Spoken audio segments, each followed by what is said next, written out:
conversation today. So you can give your thoughts on I guess developers or network engineers or standards people or whatever your mind is. They would be interested in a topic like this. Beyond that, I'll give a few instructions that for about the first 10 to 15 minutes we'll just do a discussion, and then after that, if people have questions, they can start asking on the thing, and then as usual, I'll hand it over to you for the start of the session. Yeah, so we are already live. Uh, and questions will be asked on YouTube as well, I guess, and any other streaming place as well. Perfect. So, Satya, how are things at your end since the last session? Things are good. I mean, 2020 has been a weird year, right? We're Yeah, mostly sitting at home. So I yeah, think it's been an interesting year. Lots of time with the family, so it's been good. yeah. So, work has been more or less this at this point of time. I think work doesn't change. At least for me, it hasn't fundamentally changed. Okay. So, Um, from the things that I know about what you do, it should increase significantly because consumption has increased in the digital space. No. that's true. But I think the benefit is I don't have 3 hours of commute every day, so I can repurpose that time very well. Yeah, that's great. And have you been able to travel? Are you working from home all the time, or are you going out?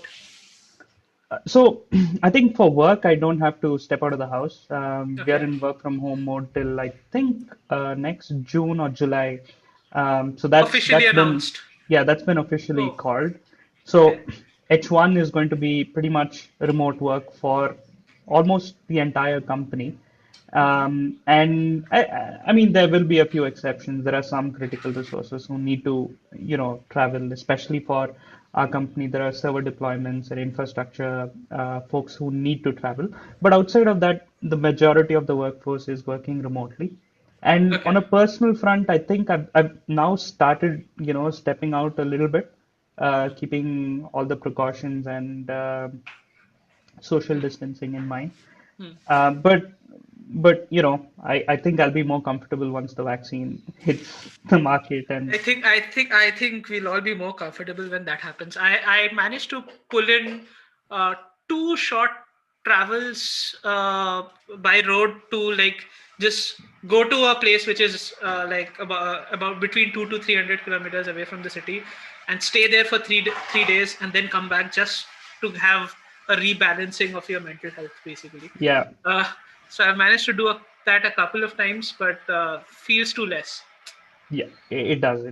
I think a drive is the best thing we can do right now. So Yeah, for those who can possibly have the privilege to do that. I don't know how everyone else is managing. yeah, Anyhow, so it's 11:03. So let's start with the introductions and all, and get the conversation starting. Hi everyone, whoever has joined us from YouTube and other live streams, as well as on Zoom. If in case anyone is going to join us on Zoom in a bit. I'm Souvik. I run Miranj, which is a strategic web design and development studio in New Delhi. And I, along with Hasgeek and other volunteers as well, have been doing a series of these freewheeling chats called Content Web. So Content Web is a place or a space where we discuss many things around content-based websites, which are publishing heavy, typically CMS driven. Could be a marketing site, could be a media site, e-commerce site, etc. Uh, at Content Web, we want to cover topics from three different practices. The three practices that come together in building such websites. That can be on the content front, could be content strategists, copywriters, and others. Could be designers or developers, both front end as well as back end. And today we are going to talk something which is a little developer oriented in our conversation. There's also a fourth pillar in this, which is business owners. So individuals, businesses, or publishers, people who own the website, they might also want to discuss or talk about business side of things, analytics and other things, uh, which are conversations we want to bring in into content web. So if you have any suggestions or for topics that we should pick up at content web, please go to hasgeek.com/content web and put in your suggestions or proposals so that we can take up those subject areas under the umbrella of content web in our future sessions. But today we have Satya, who has uh, at least twice previously come on this platform and shared many fun things about CDNs and performance and other stuff. And we have called him again. But for those who have not met Satya before, Satya, would you like to introduce yourself? Sure, thanks, Avik. Hi, I'm Satya Prasad, and I'm a tech evangelist and a consultant at Akamai. I talk about web performance, streaming media, and internet security as part of day-to-day activities. Oh, excellent. Uh, what would you be speaking about among all those things that you just stated today, Satya? So, Savik, today we'll talk a little bit about HTTP, how it's evolved, and what are the new buzzwords we are hearing in the industry today. All right. And who is it likely to benefit the most? This conversation we'll have. I think it benefits a wide range of people. If you're building an app, you're a site owner, you run any part of the technology stack for your company, or if you're just an enthusiast and you want to know what's happening, in the internet space, this is a good session for you to get an introduction on what's happening on the protocol side of things, where all the big tech giants are going and where the industry is shifting towards. All right, thanks. I'm personally really excited about this because last time when I was discussing protocols, I guess it was in my college days when we were actually studying, really mugging up protocols and writing exam papers on that. From there to now, clearly lots of things have changed. And just before starting this session, I had a quick chat with Satya about the fact that we are talking about new protocols that have come in. TCP used to be something that I used to study during my college days, and now there are HTTP3 as an example, as we'll hear more about, is based on new things and new underlying technologies. Now, few instructions before we get into the session. Initially, for the first 10 to 15 minutes, I guess, Satya will be just walking through a certain set of slide decks that he has created, uh, slides that he has created. Once that is done, we'll open the space for Q&A or comments. So if you're on YouTube, you can post your questions there. If you come on Zoom, you get a chance to ask your question directly to Satya as well. And there's a comment feature on Zoom wherein you can put in your questions as the session progresses. If you put your questions on YouTube, someone will forward it to me. So you might have to wait a little bit before the question gets taken. But I'll surely take up the questions that get posted on YouTube and all. And yeah, that's all. So let's get started with today's conversation. So Satya, over to you. Let's talk about HTTP. Sure, thanks, Avik. So before I get started, I just wanted to set some context on what HTTP is all about. HTTP is one of those underlying protocols that pretty much makes all of internet and the web work, which I think a lot of us take for granted. For example, when you make a request on your web browser, the underlying mechanism or the semantics using which the browser communicates with the server is HTTP, and when it's encrypted, it's over TLS, and that's an extension. So before I mean, quickly jump into it, right? Like, how is the HTTP protocol itself? How has it evolved over the years? We had HTTP 0.9, which was the first version of HTTP that came out, and it was around for a really long time, close to about that's about 25 years, where the first version of, there are three iterations of it, but 0.9, 1.0, and 1.1 together were around for a really, really long time. And especially HTTP 1.1, right? We see that it stuck around for nearly 2 decades, and it's been, one of the fundamental protocols that is used over the internet. It's very flexible, and like I mentioned, it's used for basically information transfer from a client to the server. And What's happening now is we've started, taking a step back. We want to look at how the internet fundamentally works, see if there are improvements that are possible on HTTP, and sort of make those improvements.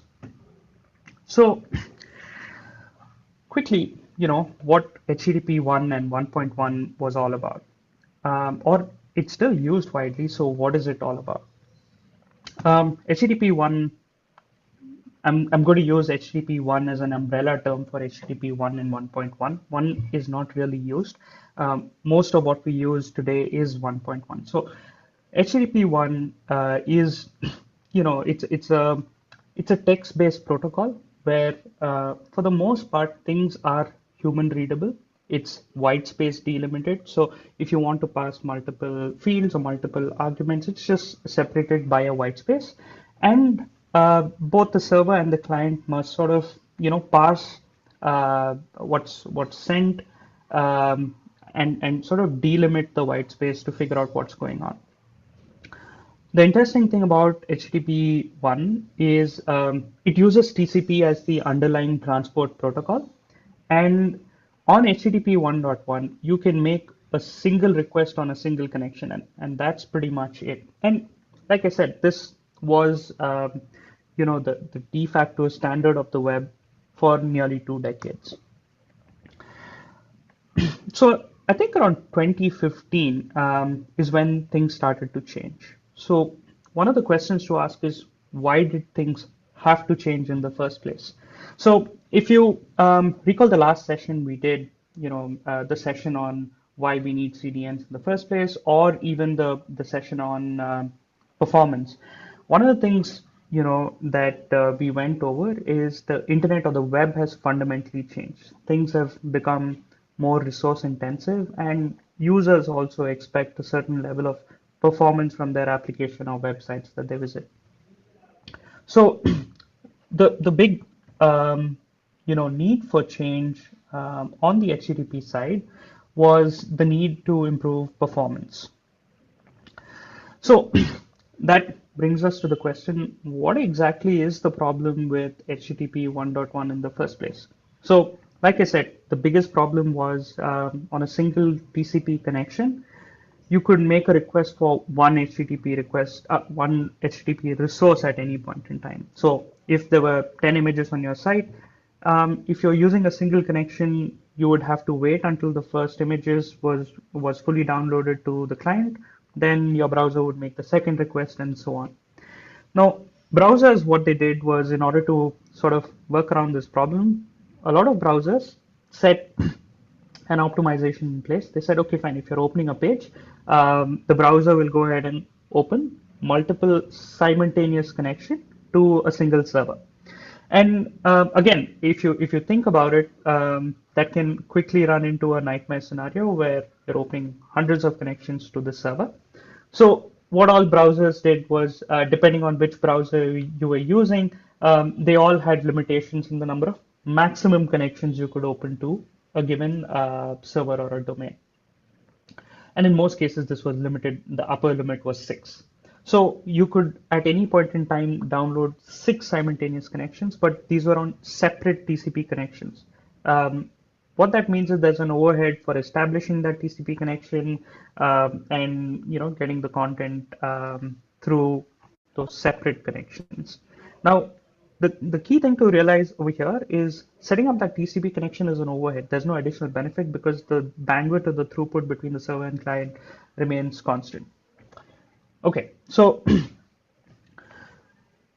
that was pretty much HTTP 1.1. And with these challenges in place, they had to think of some enhancements to HTTP 1.1, and they came up with HTTP 2. Now, HTTP 2 was fundamentally based on something called the Speedy protocol. This was built by Google, and essentially what it did was, on the HTTP layer, it introduced binary framing and multiplexing. What that meant was that the Speedy protocol would convert all of the text-based information exchange that you had into binary format, and you would be able to request for multiple resources over a single connection. Now, it's definitely an improvement over HTTP 1.1, but I think what HTTP2 did, and in some ways wisely so, was it continued to use TCP as the underlying transport mechanism.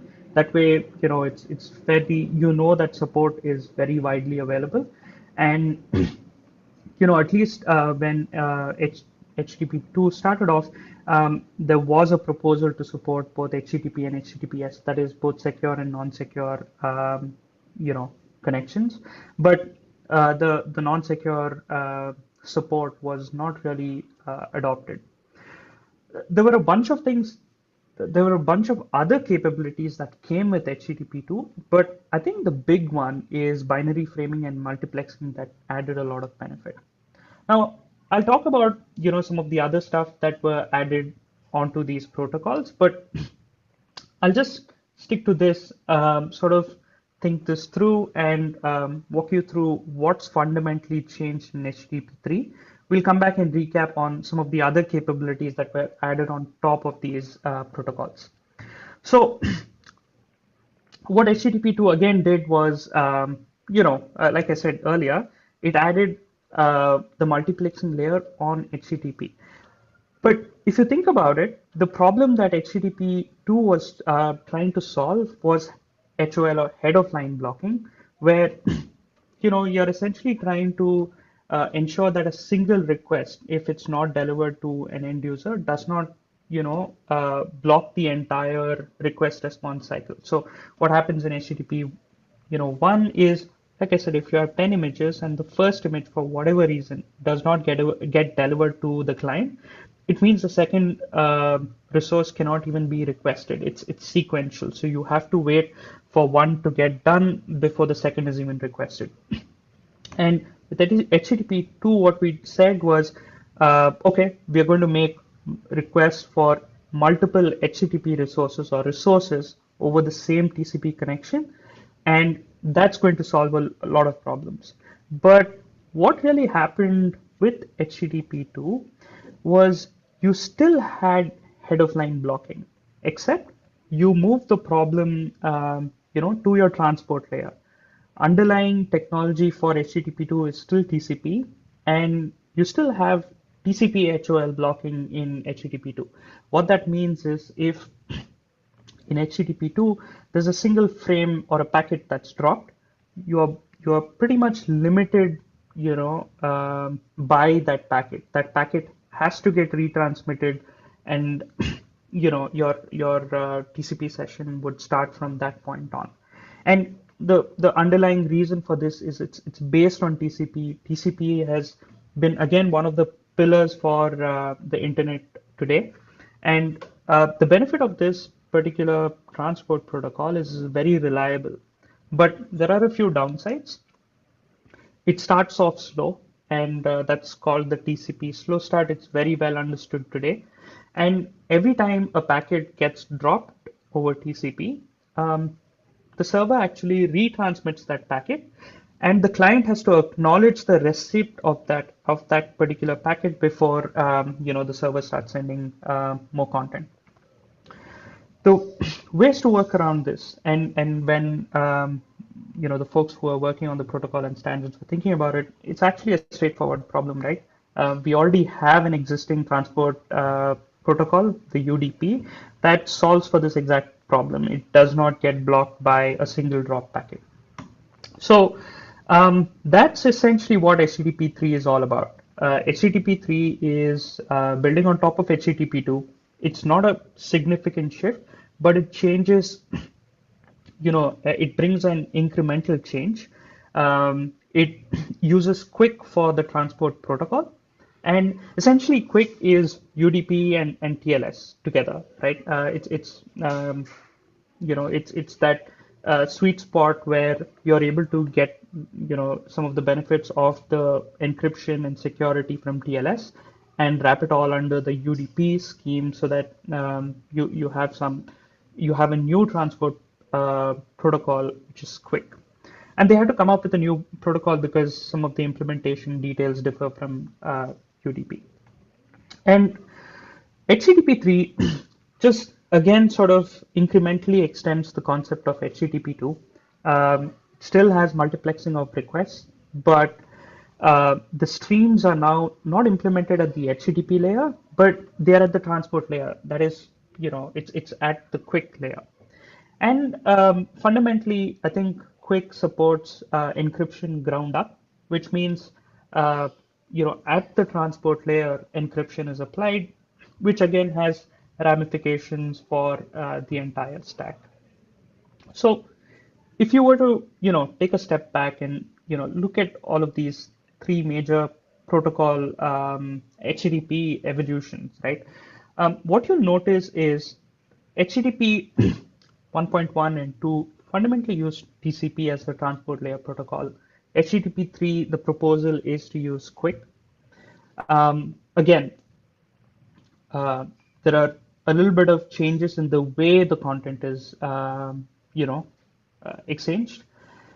HTTP1 was primarily text, and HTTP2 and 3, use the binary format, again for efficiencies. One of the big drawbacks for HTTP1 was you could, compress the content. As in, if you're transmitting a JSON body, you'll be able to compress that JSON using gzip, but the headers were not compressed. And that was a big problem that was addressed in HTTP2. So, to dig a little deeper into that, if you had cookies, and we know that sites use a lot of cookies these days, all of those cookies are in plain text and uncompressed. So if you have a cookie of, a really long cookie, 1 kilobyte long, it is not compressed, and that sort of adds quickly to the payload, especially if, you're making API calls where your response body itself is fairly small, and it's compressed. So that was important. Again, HTTP3 sort of takes it one step further, and it has QPAC for header compression, and that's got a little to do with how HPAC worked. And again, the differences are primarily due to the nuances of the protocol. And HTTP2, because it used TCP, it expected, in order delivery of packets and segments. QPAC sort of, moves away from that, and because you are using UDP, you're not guaranteed in order delivery, so you had to come up with something new. HTTP schemes we spoke about. And finally, there are some other things that I sort of skipped when I was talking about HTTP2. So HTTP2 added some other capabilities over HTTP1, and these were primarily server-side push or server-side events, which we'll talk a little bit about in detail. And the other one was prioritization. So prioritization again is one of those nuanced topics. Basically, when a browser is requesting for all of the content on your site, it knows, or at least it's well established, what are the critical render blocking resources, and it makes sense for the clients to sort of make those requests first, or at least prioritize or allocate more bandwidth to the critical resources. But what's happened over the years, or what's happened today, is the different browser vendors, they cannot agree on how prioritization should be implemented. And you'll see different prioritization approaches between Firefox, Chrome, Safari, and so on. So that prioritization matrix has gotten very complex, and sometimes it can be a nightmare to debug, especially if you're a developer. You really need to find out what's going on, and documentation is not, forthcoming in that space. The other thing, so again, HTTP2 added prioritization. HTTP3 wants to either do away with prioritization completely, or it's still looking at the different proposals to drastically simplify the prioritization and not have such a complex scenario. One of the things that's happening in HTTP2 is, while the clients can set priority for individual requests, um, the RFC does not really mandate that the server must honor those prioritizations or the priority. So again, you have different clients setting different kinds of priorities, but the server can choose to ignore them or honor them. So it leads to some complexities, and that hopefully should be addressed in HTTP3. The other thing that um, that sort of comes to mind, and this was sort of teething issues with HTTP2. We are likely to see this in HTTP3 is when it's in its infancy, which HTTP3 is in right now. How do you decide whether a particular request must be made over HTTP1, HTTP2, and HTTP3? Not every server will support HTTP3. So how and when do you decide? And that's pretty much, how the handshake happens for that particular protocol. Today, HTTP 1.1 is default. Almost all connections that are made over HTTP is on HTTP 1.1. No questions asked. Once you have the handshake for SSL, or once the handshake over TLS is complete, for HTTP2, you're using ALPN to negotiate a HTTP2 connection. And similarly for HTTP3, at least the proposal is you'll use an alt SCV in the response header after the certificate negotiation to say that, okay, fine, HTTP3 is supported by this server. There are a few proposals on how this could be handled. There are some proposals on whether the protocol support should be advertised in something like a DNS record, but we'll see how that really pans out. In terms of why you should care, I think this one is highly debated. So what I've done is just pulled in some references that were easily available and put some numbers as a comparison matrix. So there are some public reports available that HTTP 2 can be roughly 30% faster than HTTP 1.1. Now, a call out over there. If you've done a lot of things right in HTTP 1.1, you're likely to see fewer benefits. Similarly, HTTP 3 is likely to bring about 10% benefit over HTTP 2. So that's where we are. I would say take that last benefits with a huge pinch of salt. It really depends on what your implementation of HTTP2 is, what you're using HTTP2 for, and similarly, which implementation of HTTP3 you're using, what it means for your infrastructure, and whether that performance trade-off is really worth it. It really depends on what articles and who you're listening to on the internet to understand that a little better.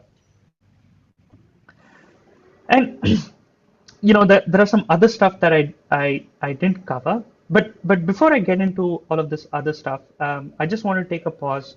Sawik, or if anybody else has a question, I just want to sort of tackle some of this first, and then talk about some of this other stuff that I have.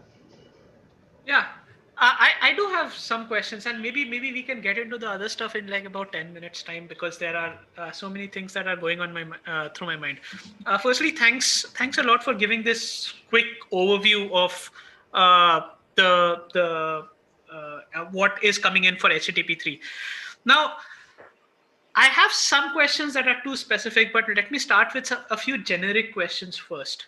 Uh, where are we in the journey of having a production ready protocol with respect to HTTP3? Because from what I heard in the last, and if you can go back to the last slide, that would be a very key slide where I have a few questions. Uh, because you said that on the prioritization algorithm, or what should the mechanism be, browsers have not been able to agree on that front and all. So is it a stable protocol at this point of time, or is it still in flux? And by when can we expect, if it's still in flux, by when can we expect it to be production ready and like widely deployed? So I'm assuming this is a question for HTTP 3 and not HTTP 2, right? HTTP 3, yeah. Okay. So, okay, to set some context, right? In I think there are multiple reports, and I should have put this with sources in one of my slides, but today the internet adoption for HTTP 2 is roughly around 45 to 50%. Hmm. Um, the rest of it is pretty much HTTP 1.1. Yeah. HTTP 3 is actually used in, niche pockets. There's Facebook and Google who are using, their own implementations of HTTP 3. Google has, Gquit, that is the Google version of Quick, which they built in-house, and they've been using it for YouTube and some of the other Google applications. Similarly, Facebook has been experimenting with HTTP 3. But in terms of and these are primarily on the apps, right? Um, so these are native apps that I'm talking about. In terms of browser support, HTTP 3 is not, if I could be wrong here, but I don't think it's enabled on any browser right now by default. Oh, Yeah, I I think you have think, to download development versions or build your own with certain things enabled, or and then only you could do requests yeah, over HTTP 3. yeah. So yes, both in Chrome and Chrome for your desktop or laptops, and in Chrome for your Android, there are certain flags you have to set. I think the same is true Yeah. for Firefox as well. I could Hmm. be wrong there, but it's not, available for use for consumers. If you're a developer, then there are about 38 versions of HTTP 3 implementations that are recognized. And I think Okay. there is a link on GitHub that I can share, which sort of lists all the recognized implementation and Okay. the support or intercompatibility matrix. That's available as well. If you're a developer and you want to tinker around, I think there's a HTTP 3 stack available for Python that's easy to use and set up. What I'll do is I'll put a link to that, um, uh, so that you can quickly Yeah, get started. on the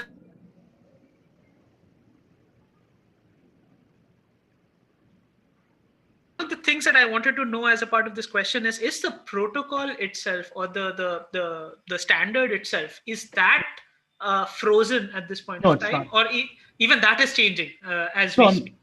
so I think the final draft for the protocol, I mean, it's not yet finalized, so it's likely to see some changes, but Okay.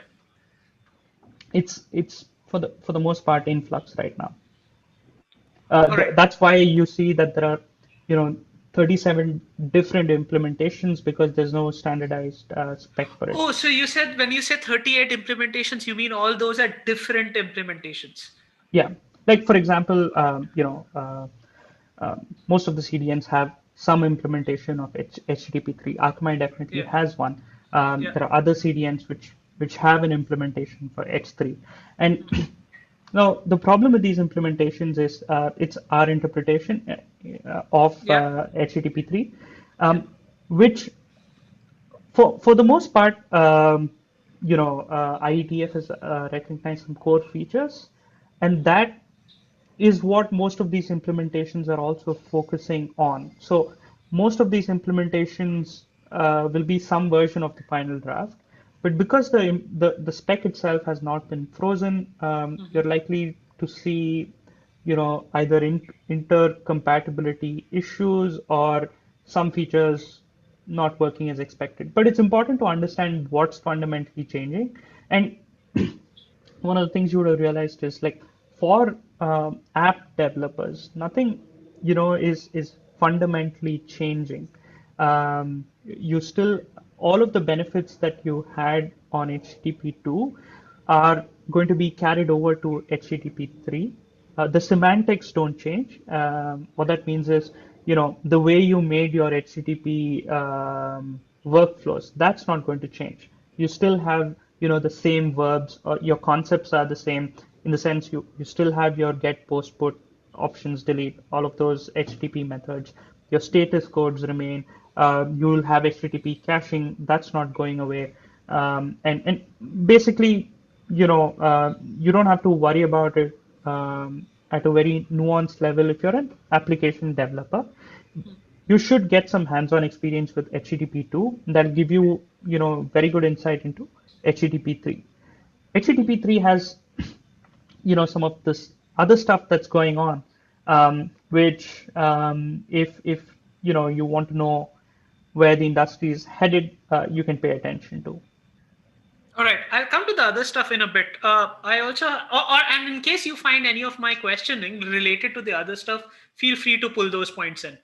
Uh, so the next question that I have written while I was listening to your talk is, you say that the encryption right now is at the transport layer level, which was earlier at the HTTP level.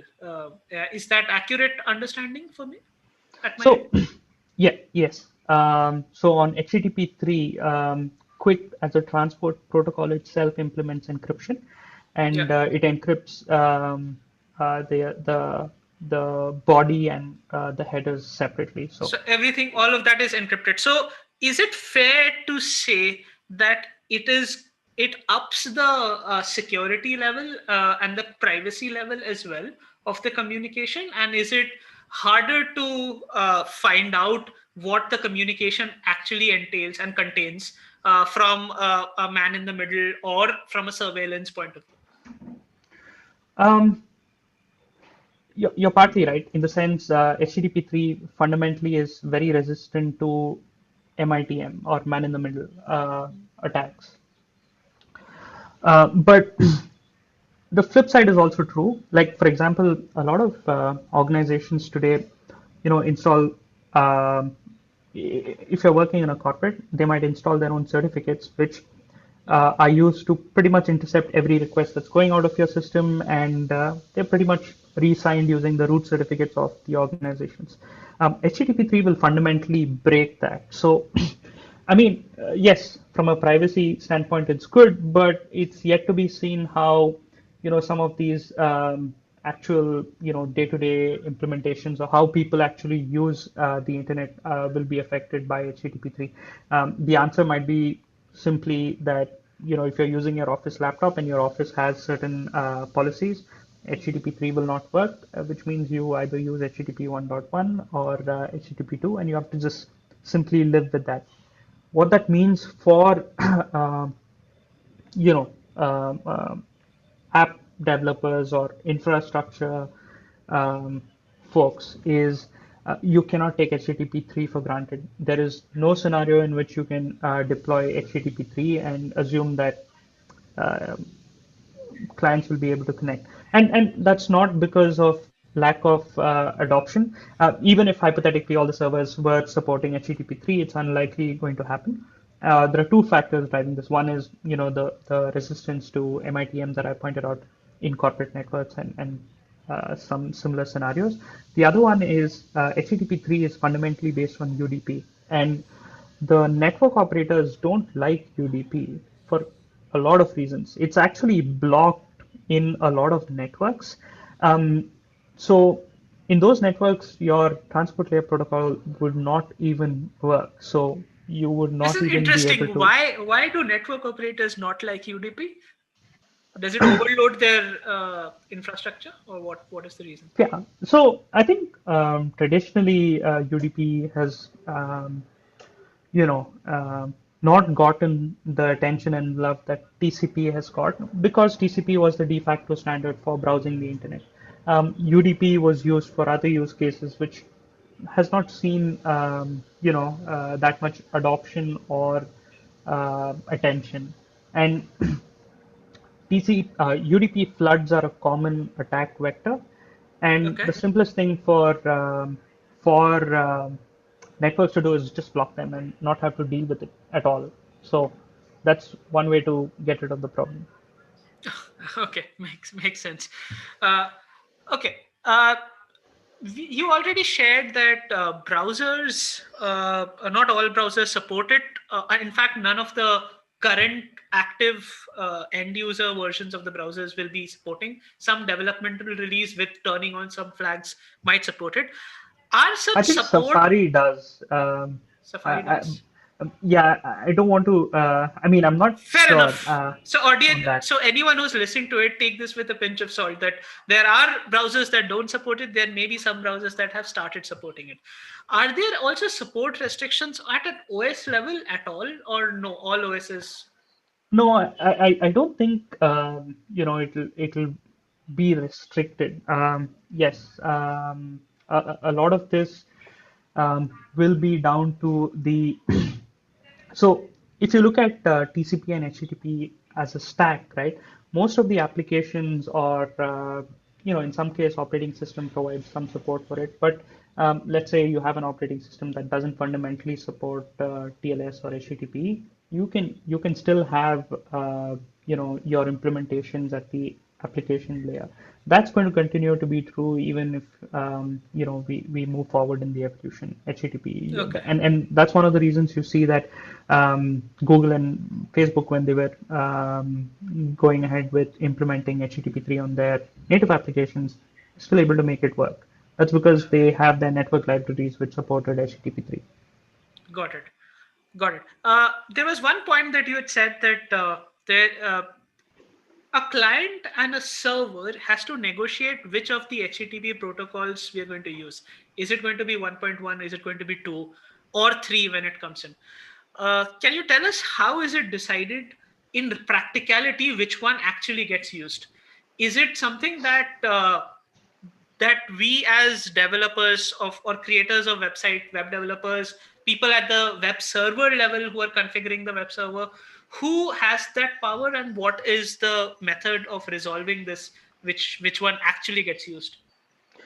Okay, so that's an interesting one, right? The short answer is, as infrastructure owners of your own stacks, the only control you have is you can enable or disable a particular protocol.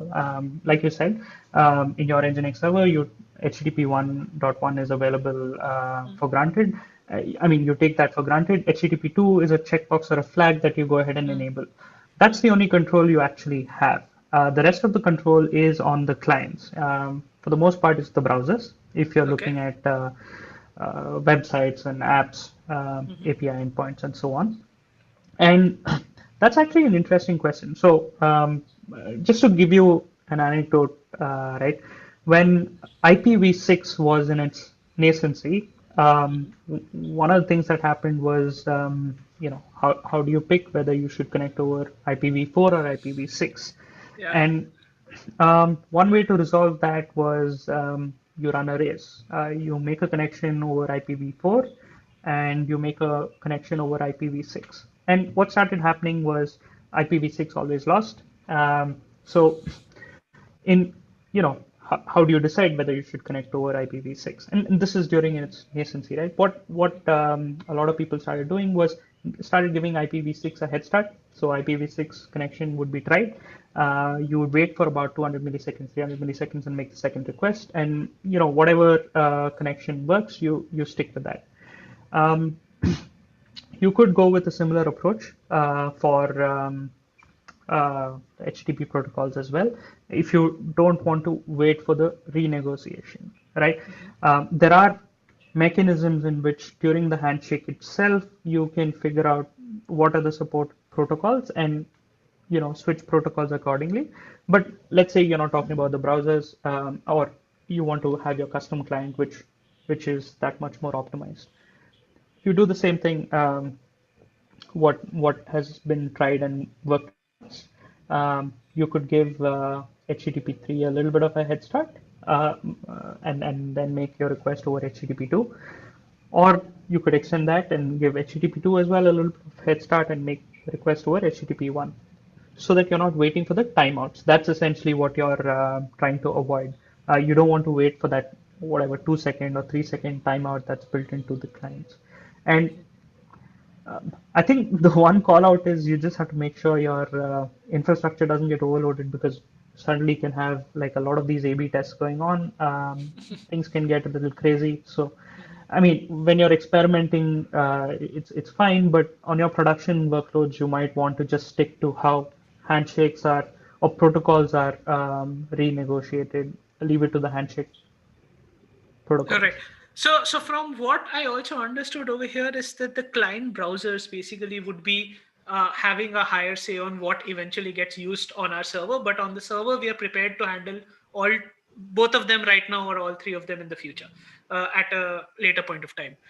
Uh, okay, before I ask my next question, I just want to announce if there's anyone who wants to add questions over here, please feel free to drop it on YouTube or on the Zoom comments, and I'll try to take those questions as well.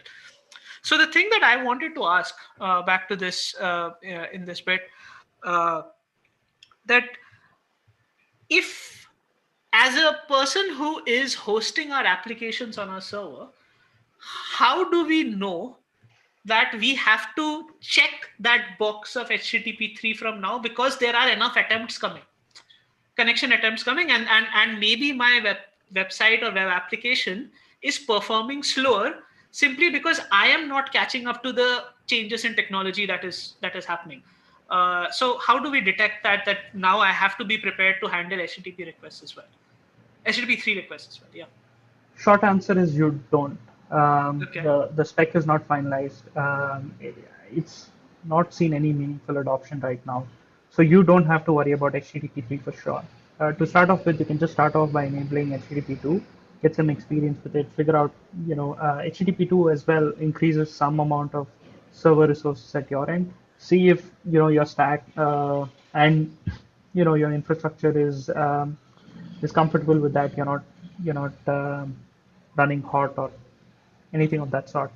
And when HTTP3 makes big news, you will see it. There will be, a verdict on whether HTTP3 is performing much better than HTTP2 or not.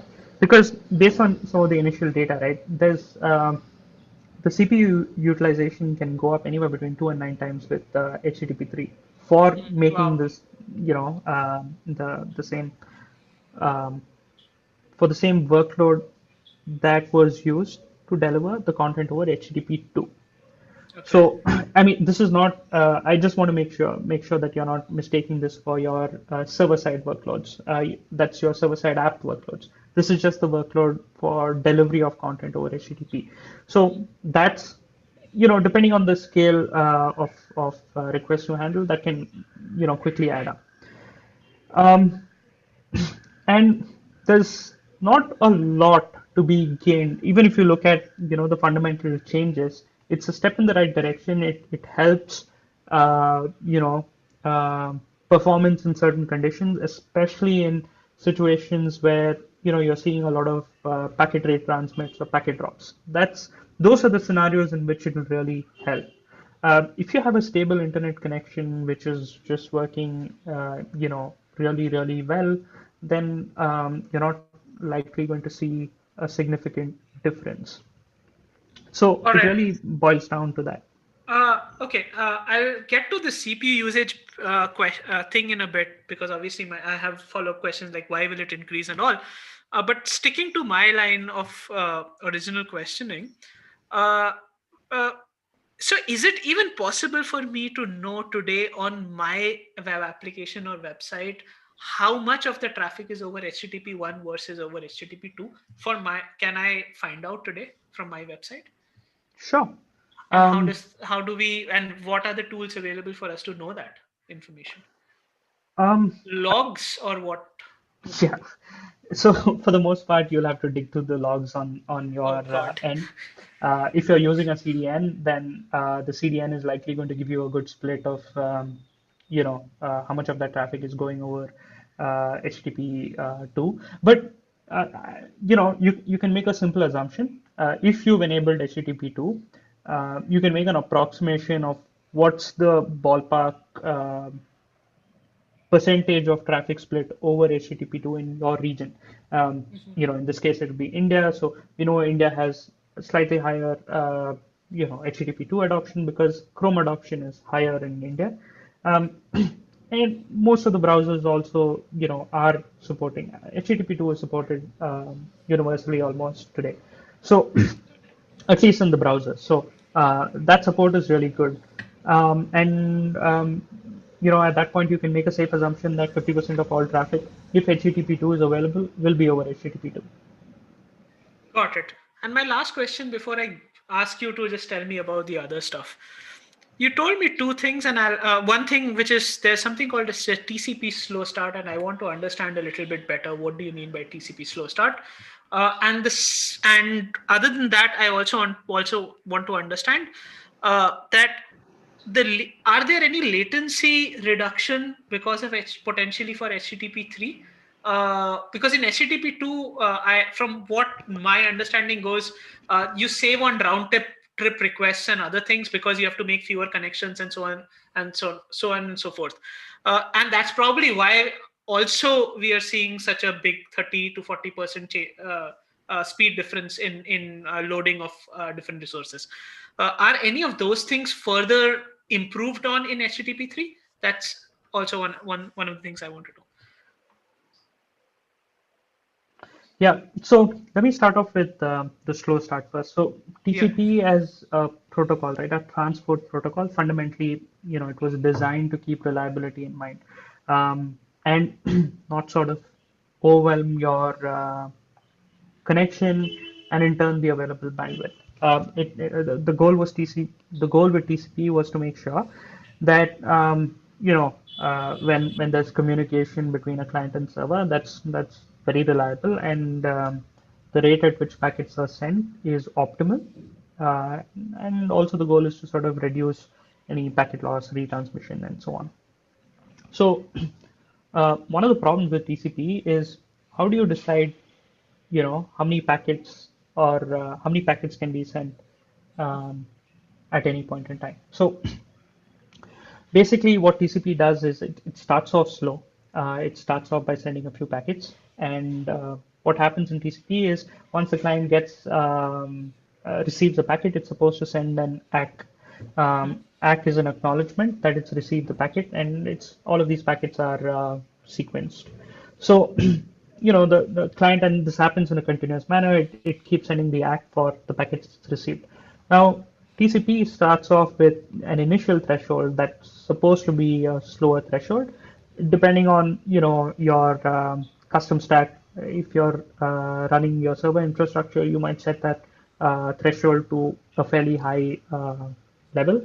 And a lot of CDNs do that straight off the bat, right? They understand that network conditions have improved over the years, and they are aggressive in TCP optimizations. And you'll hear that a lot. TCP optimizations are something that both cloud service providers and content delivery networks do very frequently today. So Got it. again, you're optimizing for that initial TCP window, and you start sending packets more aggressively. And because anytime there is a packet loss, that window shrinks by half. So you'll again go back to half the Slow. number of packets you're sending, and again you have to go up that ramp. Got it. And that's essentially TCP slow uh, start. And is the TCP slow start and that sliding window. okay. And now the latency, round trip time, things on that. Anything on that front? Yes. So the latency and round trip, that's an interesting one. So part of it is true with HTTP2 because you don't have to establish those additional TCP connections. You save on the SYN-ACK, that entire TCP connection establishment completely. You're able to make the same request on a single TCP connection. Your bandwidth is fixed, so there's an inherent optimization. There's another optimization that's interesting and sort of new, and that has to do with the advancements in TLS. With TLS 1.0 and 1.3 specifically, the zero RTT handshake. Basically, what that means is the client and server are able to establish the TLS connection fairly quickly. They don't need to have one RTT or two RTT to establish that connection, which was the case previously. And just a small call out. So these optimizations have to be are a little nuanced. You have zero RTT if it's a reconnection, as in if the client has already established a connection with the server. It is one RTT if it's a new connection. So again, I mean, all Okay. of these performance optimizations get a little nuanced when you look at it. There are some inherent challenges with this in HTTP3. You have to keep rotating some of the tokens that you issue for zero RTT. Zero RTT is inherently susceptible to replay attacks. So you technically don't want zero RTT connections to be on transactions that change the state. So those are things that will evolve either as a standard or clients going forward would default to certain best practices. Okay. Um, so we'll have to wait and see. For now, if you're implementing HTTP3 with zero RTT, you have to make sure that if you're changing state, you're not doing it on that connection with zero RTT because you're setting yourself up for a potential vulnerability. Okay. Okay. It's slightly technical, but I have some sense of what you're saying. Let's run through the other stuff bit before we end this conversation, just to know what else is interesting out there. Sure. So, I mean, we spoke about HTTP3, and that comes with Quick. Quick, as a protocol. Quick is also a protocol in itself, and right now, the plan is to ship it with HTTP, 3. But like TCP, it can be used in other use cases as well. So once HTTP3 rolls out, it'll be interesting to see where else Quick can be used, and that has great potential, right? It really solves some of the fundamental problems that TCP had. So it'll be interesting to see where that goes.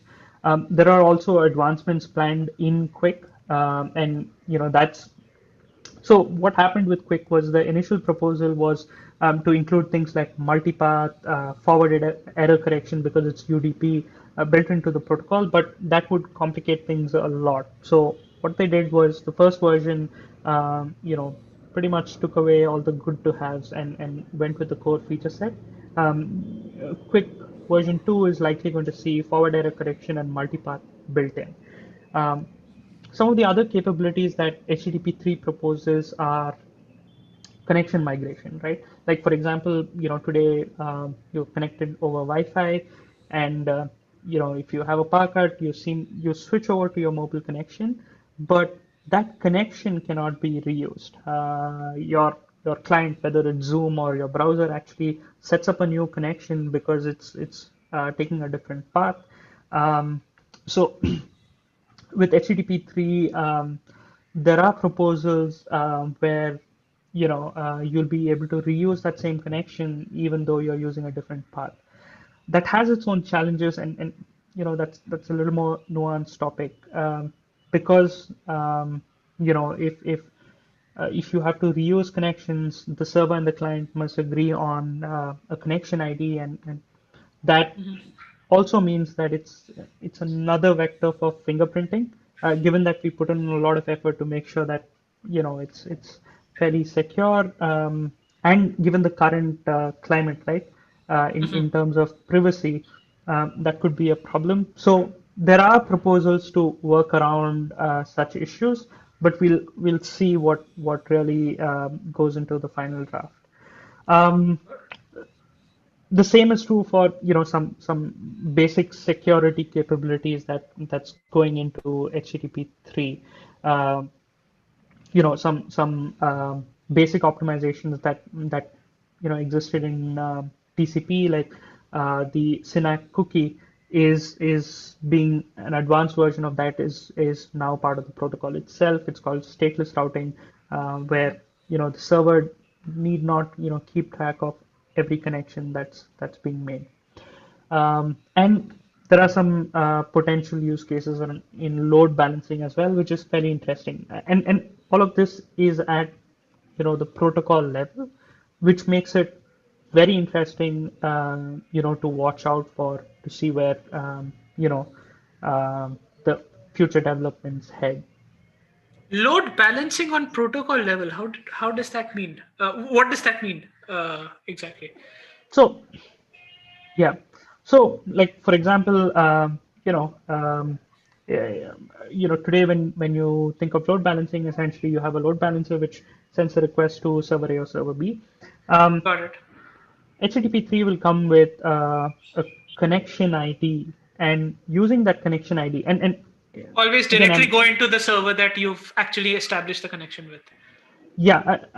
I'm oversimplifying it greatly. It's a lot more nuanced Yeah, than that. You don't want to expose, your internal setup to the yeah. external world. There are multiple proposals on how exactly it should be implemented, but that's in the works. In a very simple manner, you can use that connection ID to figure out which server you should hit. Got it. But we still need the load balancer to decide which server to connect you, hook this particular client with. That Yeah, you but you still don't need have enough. to. Yeah, you don't have to get to the application layer data to begin with. Like for example, today, your load balancers work either on IP, round robin, or application layer data, right? Like there's a Yeah, cookie set which decides which way it goes. Um, so you don't need all of that overhead. got it. And because with that, and also this connection ID is not encrypted. It's one of the very few fields that's unencrypted in HTTP3. So it sort of is an interesting optimization. All right, the next point, which is CPU usage. Why is there such a high CPU usage, Satya? So I mean, two or three reasons for that. One, TCP, I think the industry has spent, and what I mean by that is like, for example, if you look at all the CDNs, they've invested heavily in optimizing the TCP stack because a lot of the traffic is on the TCP stack. HTTP 1.1, HTTP2 is on the TCP stack, and that's very, very well optimized. The same goes for your cloud service providers, right? Like AWS, Google Cloud. All of them know that the underlying stack, any connection is going to be over TCP for the most part. The UDP, not that UDP is not used. UDP is definitely used, but it's not widely adopted, so you can get away from um, using it.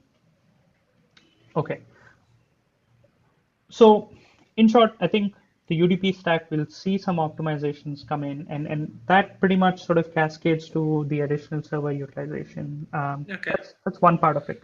The second part of it is with HTTP3, individual packets now need to be encrypted. So with HTTP2 and HTTP 1.1, your entire payload is encrypted. Now each individual packet is encrypted twice. So your payload is encrypted, your headers are encrypted. So that also adds significantly to the compute overheads.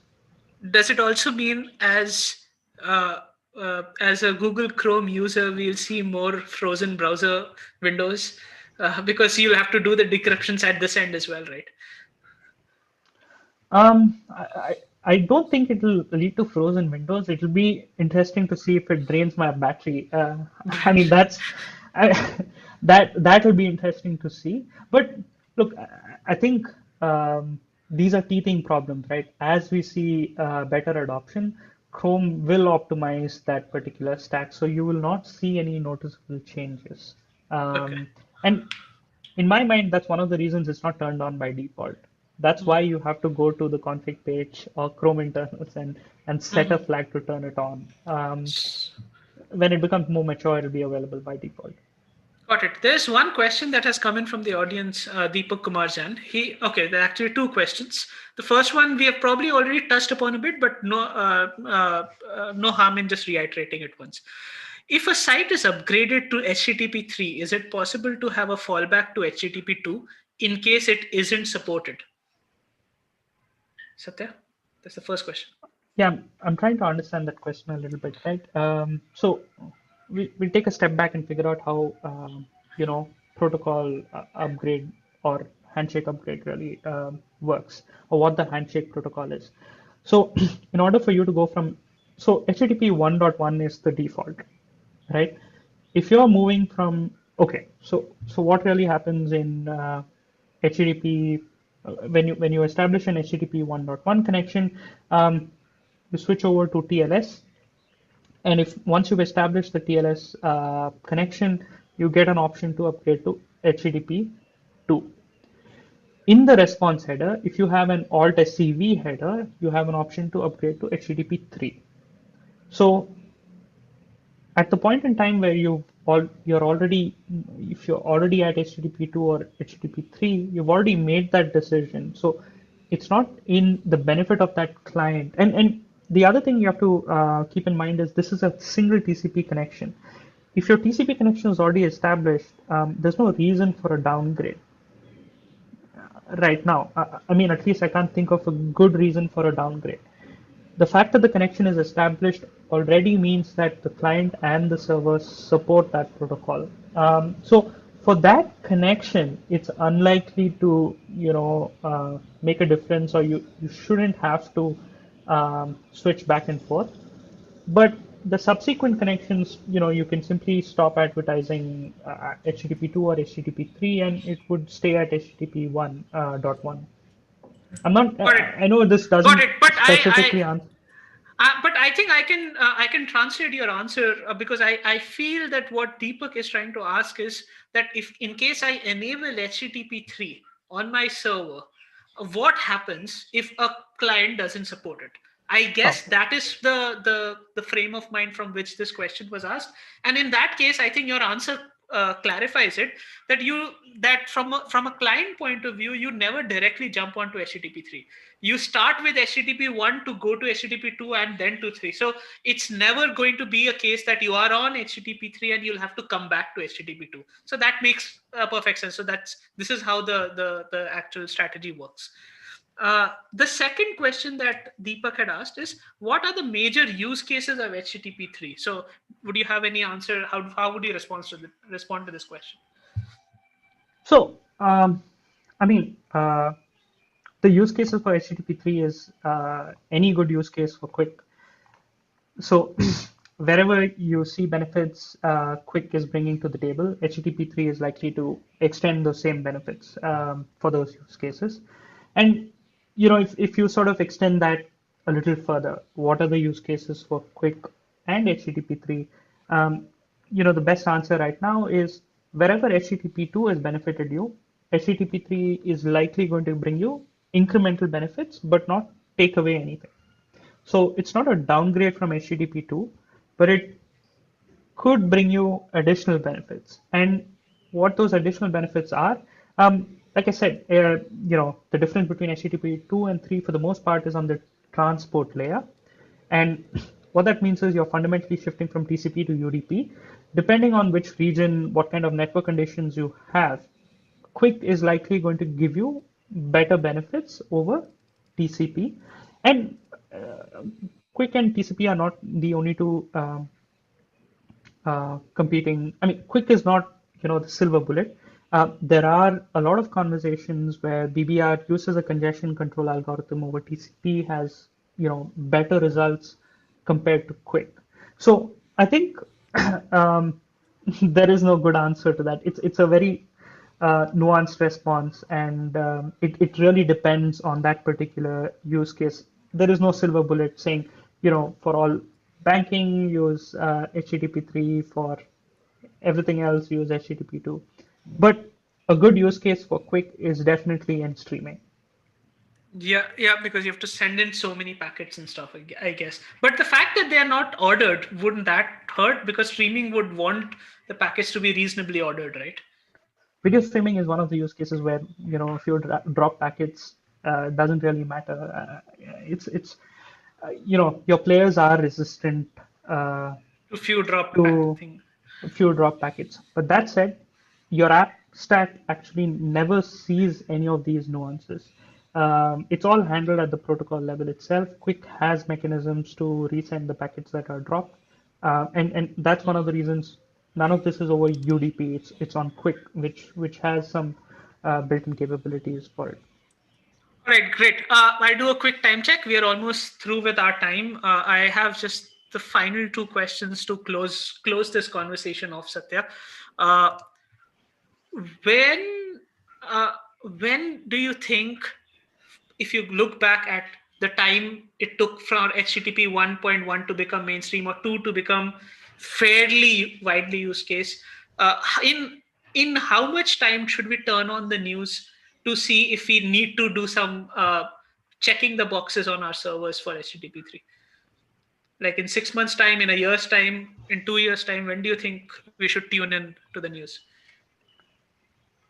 Yeah, that's a good question, right? I just turned off sharing because my laptop was opening Yeah, uh, my yeah, login yeah, screens. yeah, yeah, yeah, yeah. Okay, so okay, now if you go back to the timelines, right? One of the things you'll notice was HTTP 1.1 was stable and it exists for a really long time. We've had two major versions being upgraded since 2015. So in the span of 5 years, we've had two changes. And if you look at HTTP 2, it took roughly about 2 to 3 years for it to, once it was finalized, 2 to 3 years to get to a very healthy adoption rate. Mm. So I would say in the next 2 to 3 years, HTTP3 adoption rate should have increased if everything pans out. But there are, like I said, HTTP2 had some, benefits or advantages that HTTP3 is sort of going against, and that is moving away from TCP to using a UDP-based transport mechanism. So we'll have to see how I must ask various this. entities react. I must ask this very pointed question: is there any part of you who is skeptical that this will never be adopted? Is that question for me? Yeah, yeah, yeah, yeah. Do you have Okay. any part in you that thinks that HTTP3 may never get adopted? No, it's not that it's never going to get adopted. There are some fundamental challenges. I think we need a little bit of collaboration in the ecosystem for this to work.